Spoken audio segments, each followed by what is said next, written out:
tolong di itu apa namanya? Basia dan Nuril tolong di off cam aja. Soalnya saya pusing lihat yang goyang-goyang. Rizka Nuriyah. Kalau ini tuh demografi itu kayak mempelajari mengenai faktor-faktor yang mempengaruhi perubahan suatu populasi. Maaf kurang jelas ininya di saya suaranya.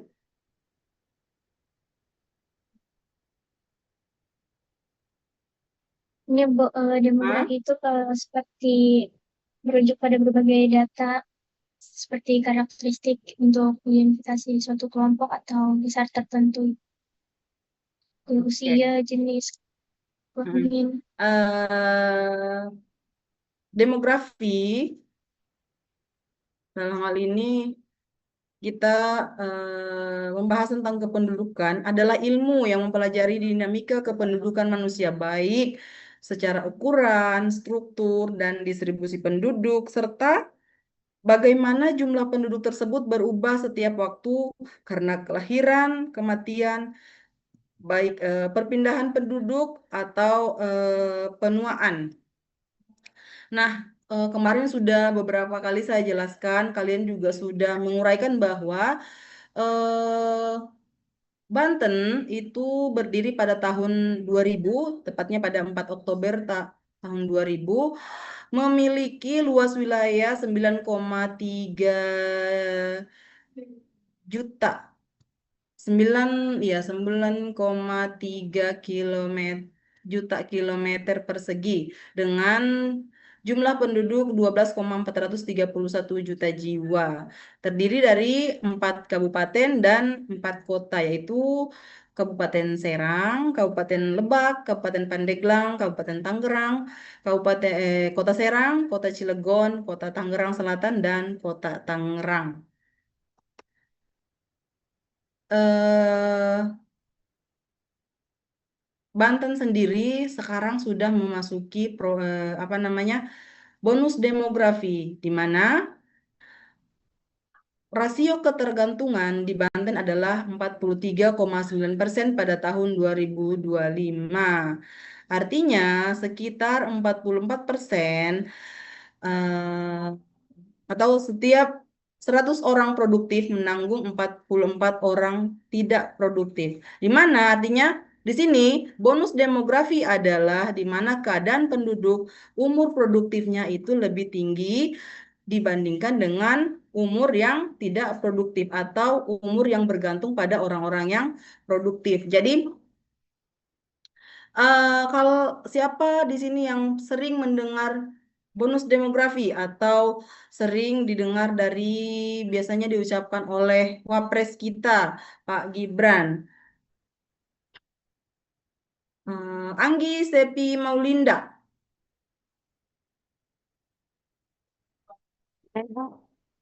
Menurut Anggi, keuntungan dari bonus demografi itu apa sih? Sebuah wilayah yang punya bonus demografi seperti Banten ini apa sih keuntungan bagi Anggi? Menurut Anggi? Kalau menurut saya itu peningkatan tenaga kerja produktifnya, Bu. Hmm, terus gimana tuh?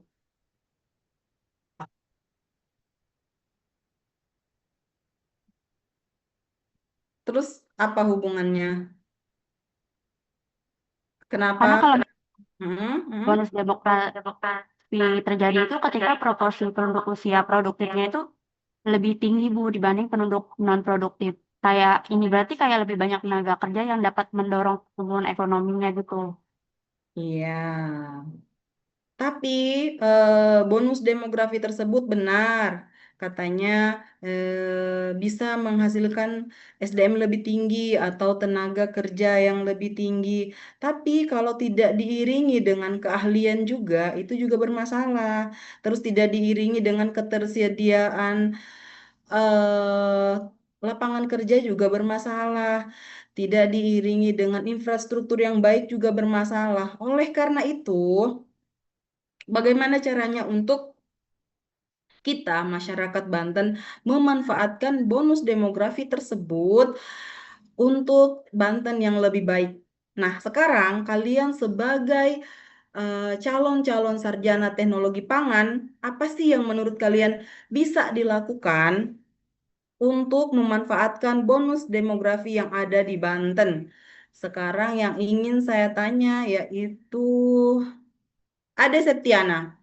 Nggak usah takut ya. Silakan jawab apa yang menurut kalian itu benar. Silakan dijawab, saya tidak akan marah. Di sini kita sama-sama belajar, bukan mau menjustifikasi orang yang salah dan benar. Silakan dijawab pertanyaannya.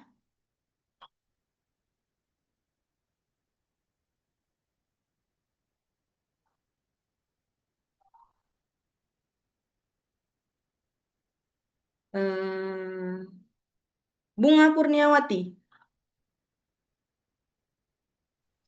Iya Bu, maaf, apa bisa diulang pertanyaannya? Saya kurang menangkap. Oke, sekarang yang ingin saya tanyakan adalah, menurut kalian, apa sih yang bisa dilakukan oleh mahasiswa calon sarjana teknologi pangan untuk memanfaatkan bonus demografi yang ada di Banten? Pertama itu kita bisa, menurut saya ya Bu, Hmm. kita bisa memanfaatkan apa sumber daya yang hanya ada di Banten seperti Talas Bening itu bisa kita Mhm. manfaatkan untuk inovasi-inovasi pangan yang berkelanjutan atau inovasi yang baru gitulah yang mungkin belum dikenal oleh oleh orang lain gitu.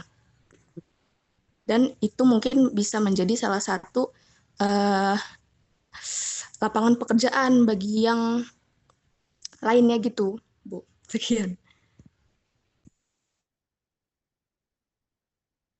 Am, ada lagi yang ingin yang ingin menambahkan?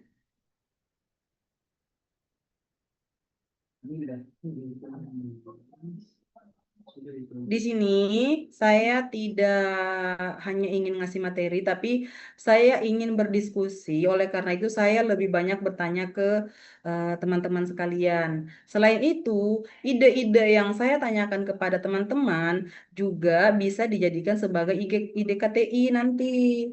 Nah, tinggal dikembangkan lebih lanjut bagaimana kalian menulis KTI itu, gitu. Oke. Em, keuntungan bonus demografi itu ada tiga. Yang pertama, peningkatan tenaga kerja. Lebih banyak orang usia produktif yang dapat bekerja dan berkontribusi terhadap peningkatan ekonomi. Kemudian ada peningkatan konsumsi. Semakin banyak orang yang bekerja, diharapkan akan semakin banyak juga konsumen-konsumen atau tingkat konsumsi pada masyarakat Banten, sehingga dapat juga memicu pertumbuhan ekonomi. Kenapa? Karena roda ekonominya itu berjalan. Ada konsumen, ada produsen, seperti itu ya. Kemudian ada peningkatan investasi.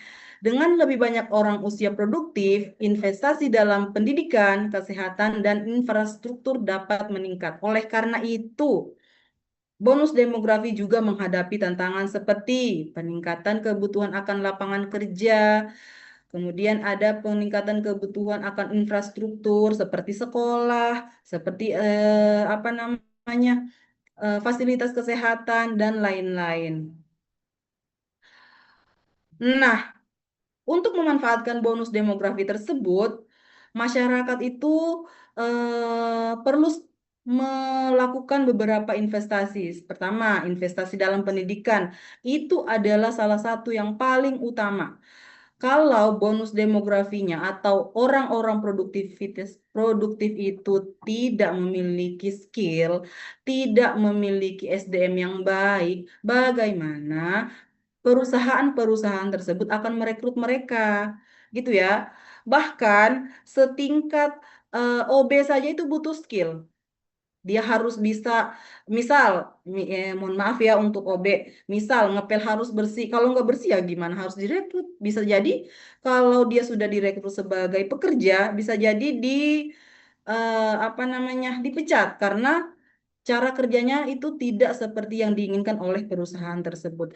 Jadi, kalian sebagai mahasiswa tidak harus misal kuliah pulang, kuliah pulang, kuliah pulang. Enggak. Galilah ilmu sebanyak-banyaknya yang ada di kampus. Misal berorganisasi, ingat, organisasi juga yang baik, mampu membagi waktu berorganisasi dengan waktu kuliah. Jangan keenakan organisasi tapi kuliahnya terbengkalai, harus mampu. Jadi, selain kalian dilatih untuk berorganisasi, tapi kalian juga dilatih untuk membagi waktu, untuk manajemen waktu. Itu adalah skill loh. Bahkan manajemen waktu itu butuh skill. Nah, ketika kalian sudah terjun di dunia kerja, maka semua orang itu akan ditanya, pernah berorganisasi apa, pernah bekerja sama dengan siapa, pernah di selama kuliah itu memenangkan lomba apa saja. Maka dari itu, mulai sekarang saya dorong kalian untuk bisa eh, berprestasi, salah satunya dengan banyak ikut lomba, banyak apa namanya memulai inovasi. Salah satunya adalah KTI. KTI itu adalah media kalian untuk menuangkan ide. Ingat, ide yang baik adalah ide yang dikreasikan. Ide yang baik adalah ide yang ditulis. Kenapa harus ditulis? Karena kalian punya dokumentasi. Biasanya kalian misal malam ini kalian punya ide, tapi besoknya udah lupa, kemarin ide apa ya? Tapi kalau kalian tulis idenya, semua itu akan tersimpan dengan baik asal filenya bisa disimpan dengan baik juga seperti itu. Makanya mulai dari sekarang saya sangat-sangat mendorong kalian untuk nulis KTI dulu deh. Kalau dari semester 1 atau dari semester 5 pun belum terlambat. Sudah terbiasa menulis KTI, maka dalam penulisan skripsi nanti tidak akan kagok lagi. Gitu ya. Jadi saya harap semua sudah dapat ini kan, udah dapat share dari para PJ-nya untuk ikut apa namanya lomba-lomba nasional. Udah Ibu. Oke, alhamdulillah. Saya harap dari mahasiswa Tekpang semester 1 dan semester 5 banyak yang ikut atau kalau bisa semuanya ikut. Mau menang atau tidak terserah, yang penting saya sudah nulis, untuk urusan menang itu urusan belakangan. Gitu ya. Oke, kita lanjut. Nah, kemudian ada ini data terbaru di BPS, di mana jumlah penduduk Banten ada 12.431 ribu jiwa, berarti sekitar 12 juta penduduk. Sedangkan jumlah penduduk provinsinya di Banten sekitar 700.000 per Maret 2025.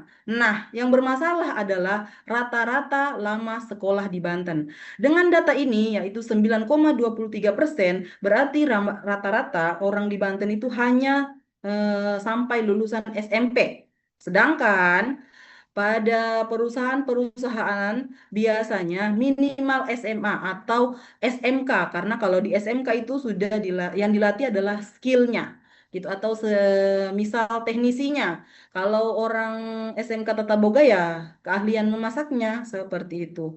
Coba kita lihat dengan rata-rata lama sekolah di Banten atau hanya sampai tingkat SMP, pertumbuhan ekonomi Banten per 2025 hanya sampai 1,39%. Artinya ini masih sangat rendah dengan harapan Menteri Keuangan sekarang, yaitu dengan pertumbuhan ekonomi nasional mencapai 5%. Gitu ya. Di sini bisa kita lihat eh, tingkat pendidikan sangat berkorelasi positif dengan tingkat pertumbuhan ekonomi. Gitu. Jadi sebagai masyarakat Banten, kita harus berusaha membangun SDM-nya dulu. Selalu saya bilang, untuk membangun suatu daerah, maka yang dibutuhkan adalah pembangunan SDM. Salah satunya, atau kita mau membangun sarana prasarana. Kalau SDM-nya tidak bagus, biasanya baik apa namanya bahan-bahan untuk membangun tersebut biasanya udah dicuri. Itu salah satu faktornya adalah karena emang kebutuhan ekonomi yang mendesak. Kedua, itu tingkat SDM-nya itu kurang. Kenapa? Karena dia tidak tahu nih bahan-bahan tersebut penting enggak. Yang dia tahu, dia curi bahan tersebut kemudian dijual dan dia mendapatkan uang. Seperti itu. Gitu ya. Kalau kalian mau contoh kemarin mungkin pernah dengar ada tsunami di Palu, itu salah satunya alat pendeteksi tsunami-nya itu dicuri gitu. Jadi itu adalah salah satu akibat dari tingkat SDM yang kurang atau tingkat SDM yang rendah. Tidak tahu apa akibat dari pencurian tersebut. Yang dia tahu, kalau saya mencuri, kalau saya ambil barang tersebut, maka barang tersebut bisa saya jual, kemudian akan mendapatkan uang, gitu ya. Jadi bisa kita lihat, walaupun di sini data jumlah penduduk itu hanya sekitar 700, tidak sampai 1 juta jiwa per Maret 2025, tapi rata-rata lama sekolahnya itu sangat-sangat mempengaruhi pertumbuhan ekonomi, gitu ya. Nah, berdasarkan data BPS tahun 2019, Banten mendapatkan bonus demografi sebanyak 69% dari jumlah penduduk sebanyak 12 juta jiwa, yaitu ada total 8 juta merupakan penduduk usia produktif dengan pengelompokan usia 15 hingga 64 tahun. Nah, kalau dilihat dari sini, berarti banyak ya dia umur-umur produktif, umur yang produktif ya, bukan orangnya yang produktif, umur yang produktif. Kalau umur produktif itu artinya dia bisa bekerja, tapi di lapangan tidak terjadi seperti itu. Ada, mohon maaf, sering kita lihat yang suka minta-minta gitu ya. Ada juga ya banyak lah. Kalian bisa lihat sendiri setiap di jalanan pasti ada. Itu adalah yang sangat disayangkan dari usia-usia produktif. Kalau misal mereka bisa menambahkan skill, salah satunya seperti orang-orang teknologi pangan. Kalau dia bisa berinovasi, apa namanya, misal talas beneng dibuat keripik atau talas beneng dibuat es krim. Nah, itu kalau bisa dikembangkan, artinya dia bisa menyerap lapangan kerja. At least dari kalian misal lulus ada 90 orang di sini, bisa merekrut 3 orang aja. 9 kali 3 itu sekitar 270 orang. Itu sudah mengurangi beberapa persen dari tingkat pengangguran yang ada di Banten. Begitu. Gitu ya. Kita lanjut. Kemudian kita ke sistem sosial dan pemukiman masyarakat Banten. Ini kalau nggak salah adalah gambar dari perumahan-perumahan yang ada di masyarakat Baduy. Walaupun kita lihat seperti ini, tapi mereka adalah orang yang paling sejahtera di Banten. Kemarin sudah saya jelaskan bahwa masyarakat Baduy itu punya cadangan makanan selama 95 tahun ke depan. Jadi apa namanya, walaupun rumahnya masih dari, kalau kata orang Sulawesi itu pitate, dari anyaman bambu. Nah, tidak menutup kemungkinan mereka adalah orang paling sejahtera. Tingkat stres mereka rendah. Apa namanya? Kemudian udara yang mereka hirup itu segar, gitu ya. Nah, ternyata di Banten itu ada beberapa sistem sosial. Yang pertama, ada golongan raja dan keluarga, yaitu menduduki status sosial tertinggi, di mana disebabkan karena fungsi dan jabatannya merupakan pemegang kekuasaan politik dan ekonomi. Kalau golongan raja dan keluarganya ini mungkin akan terlihat pada masa-masa Kesultanan Banten. Sehingga saat ini kayaknya untuk raja itu hanya keturunan saja yang bisa kita lihat, tidak rajanya langsung, karena di Banten sudah dipimpin oleh gubernur yang dipilih langsung oleh rakyat. Kalau raja biasanya jabatannya itu diturunkan secara turun-temurun.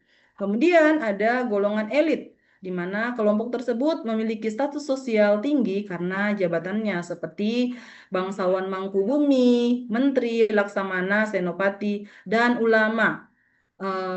Mungkin yang sekarang yang bisa kita lihat adalah bangsawannya, kemudian ada juga ulama ya, karena di Banten itu banyak sekali ulama. Bahkan Banten itu dikenal sebagai Serambi Mekahnya Pulau Jawa. Lanjut, ternyata ada juga tadi golongan elit, ternyata ada juga golongan bukan elit, seperti para pedagang, nelayan, tentara, petani, seniman, dan di sini pejabat rendahan, mohon maaf, bukan pejabat rendahan yang apa namanya, bisa direndahkan, tapi pejabat tingkat lurah. Jadi kan jabatannya itu lebih rendah jika dibanding dengan gubernur, jika dibanding dengan bupati, gitu ya. Jadi di sini jangan diartikan negatif, bukan pejabat yang bisa direndahkan artinya, tapi pejabat yang lebih rendah kedudukannya atau lebih rendah jabatannya dibanding dengan bupati, dibanding dengan wakil wali kota, seperti itu ya. Kemudian ada golongan budak. Nah, ini sangat-sangat disayangkan ternyata di Banten itu masih ada ternyata golongan budak, yaitu golongan yang bahkan untuk membayar hutangnya saja tidak mampu. Nah, di sini mereka ternyata berhutang itu bukan untuk investasi, kan biasanya ada yang minjem di bank untuk investasi di restoran. Nah, ini bukan. Ternyata mereka untuk makan saja harus ke warung, ngutang beras, setelah itu tidak mampu bayar. Nah, di sini bagaimana caranya? Bangunlah SDM-nya terlebih dahulu. Ciptakan lapangan kerja, maka rekrutlah orang-orang tersebut. Gitu ya. Kemudian ada ternyata ada juga pengelompokan pemukiman. Yang pertama ada pengelompokan atas dasar ras dan suku. Contohnya terdiri dari Kebalen, di mana di sana itu tempat pemukiman orang Bali. Kemudian ada Karoya, tempat pemukiman orang India, dan Karangantu. Di sana kalau di Karangantu lebih banyak campurannya. Kemudian ada atas dasar keagamaan, yaitu terdiri dari kepakihan, pemukiman kaum ulama, dan kesunyatan, di mana tempat pemukiman orang-orang yang dianggap suci. Di sini pengelompokan pemukiman atas dasar sosial ekonomi. Ada pamarika, pabean, jaringan, pasulaman, hingga kepandean. Yaitu kalau kepandean itu tempat pembuatan alat-alat dan senjata. Nah, kemudian ada juga pengelompokan atas dasar status dan dalam pemerintahan dan masyarakat. Ada Kuangsan, yaitu tempat pemukiman Pangeran Wangsa, Kaloran, tempat pemukiman Pangeran Lor, dan sampai Kesatrian, pemukiman tentara. Sampai sini, ada yang ingin kalian tanyakan? Kalau saya bisa jawab, akan saya jawab. Kalau saya tidak bisa jawab, mari kita cari sama-sama. Atau sudah ada yang punya KTI, ide KTI? Dina, sudah punya ide KTI? Izin menjawab Ibu, belum, Iya. tapi ini kebetulan saya masih merancangnya bersama teman-teman Ibu. Oh gitu. Atau walaupun bukan KTI ya, atau lomba karikatur tentang studi kebentenan juga bisa. Kan banyak kan? Udah dibaca tadi ininya. Sudah Ibu. Mm-mm. Siapa lagi ya? Ayu Ratna Rahayu. Iya, Ibu. Iya. Gimana? Udah ada ide untuk lombanya? Belum, Ibu. Aduh.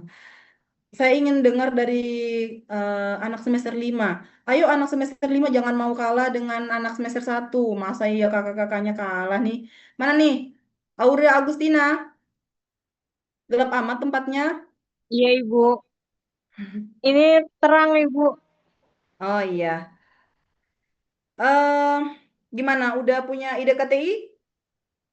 Untuk ide kata ini masih kami rancang juga sih, Bu. Masih mencari-cari apa yang mau dibahas ke depannya gitu, Bu. Kalau kalian Untuk KTI ini. kalau kalian bingung, silahkan cari dosennya dulu. Mungkin dari dosennya bisa kasih pencerahan. Terserah mau eh, nyari dosen tekang atau saya juga nggak apa-apa. Tapi silahkan chat saya. Kalau emang butuh banget, bisa ditelepon. Kalau enggak ya udah dosen tekpang saja, silahkan. Itu untuk lomba KTI itu 3 orang. Kalau lomba KTI misal Aura Agustina sudah jadi ketua, tidak bisa lagi mendaftar jadi anggota ya, tapi bisa ikut lomba yang lain seperti lomba karikatur gitu. Saya mau cari lagi anak semester 5 nih.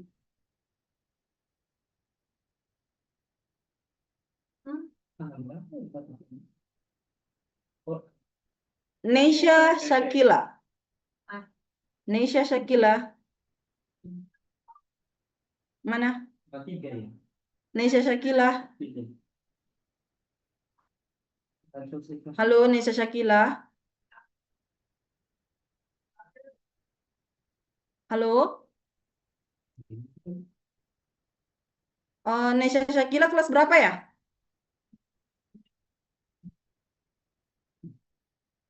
Mana PJ-nya? Neisha Shakila kelas berapa? Kelas 5 deh, Bu. Oh, 5D. Kurangnya ada nggak, Audrin? Kalau tadi saya cek sih nggak ada, Ibu. Oh, nggak ada. Ya udah, dia Alpa ya, namanya doang ada soalnya.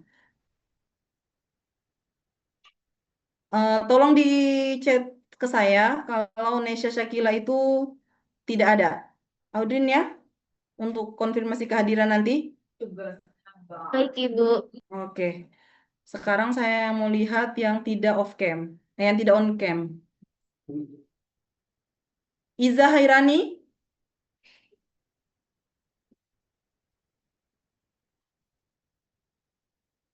Ada meja semua.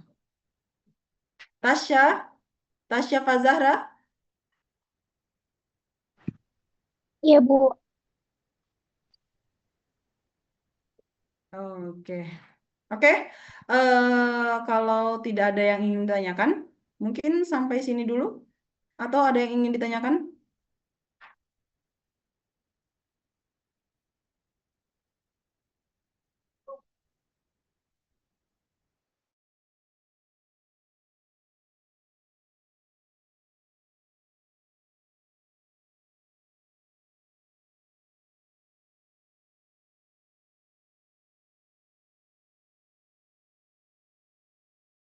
Kayak kasta-kasta gitu ya. Itu masih ada nggak sih, Bu, sampai sekarang yang pengelompokan sosial, maaf? Pengelompokan sosial kayaknya sudah tidak ada lagi ya.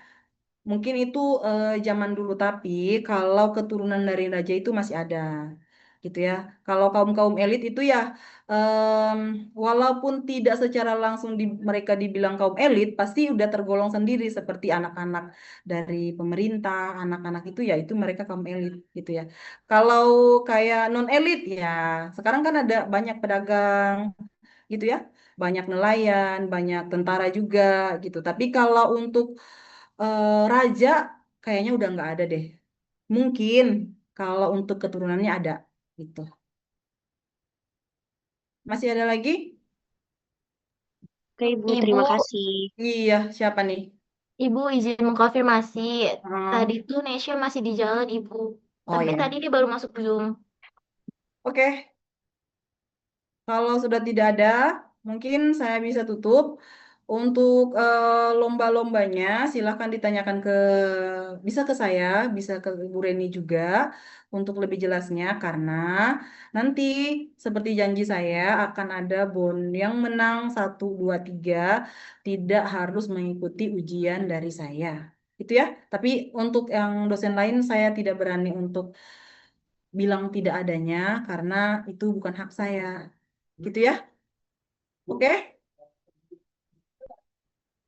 Oke, kalau nggak ada lagi, eh, oh iya, kita pertemuan terakhir di hari Kamis ya, sekaligus untuk absen nilai tugasnya di jam 4 sore.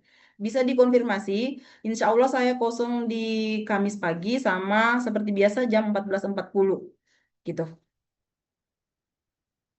Bisa dikabari, silakan diskusi di masing-masing kelasnya, terus dikabari saya, PJ yang kabari saya di grup. Oke? Audrin saya tunggu ya, sama PJ-PJ lain juga. Baik, Ibu. Iya. Terima kasih dan selamat sore. Assalamualaikum warahmatullahi wabarakatuh. Waalaikumsalam. Waalaikumsalam Terima kasih, warahmatullahi Bu. wabarakatuh. Terima kasih, Ibu.